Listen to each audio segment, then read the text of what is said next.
But obviously, everybody knows you, True Hamiltonian. Yes. You have that business.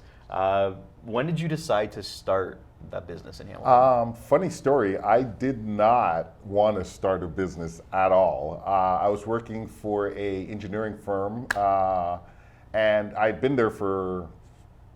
ended up being there for 13 years, but I'd been there for a while, and I was acting on the side. I had gotten discovered by this agency, so I was going to all these auditions in Toronto. And every time I'd go to Toronto, they'd ask me, where are you from? And I'd say Hamilton. And they'd be like, ugh, why would you live there? And I would have to defend Hamilton every single time. So I remember telling my girl at the time, I'm gonna get a shirt that says, I love Hamilton, and wear it every single time I go to Toronto, just to piss them off. I love it. I remember, same thing, I used to go in Toronto, like me and my friends go to a club or something, and you'd be talking to somebody, the minute you say it's from Hamilton, it's like, oh, from Hamilton. It's like you had the plague or something, right? You had COVID.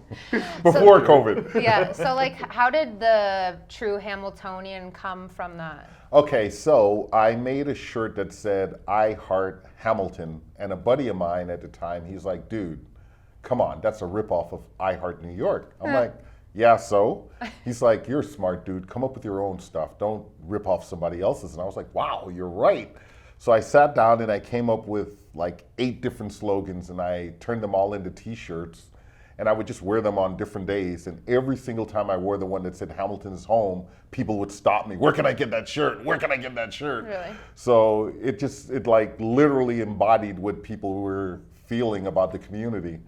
At first, I didn't even think about selling it. So what I started doing was I would make like a batch of shirts and just give them out to my friends and their friends. And then after a while, I'm like, frick, I can't afford to keep giving these shirts away. It's costing me a lot of money.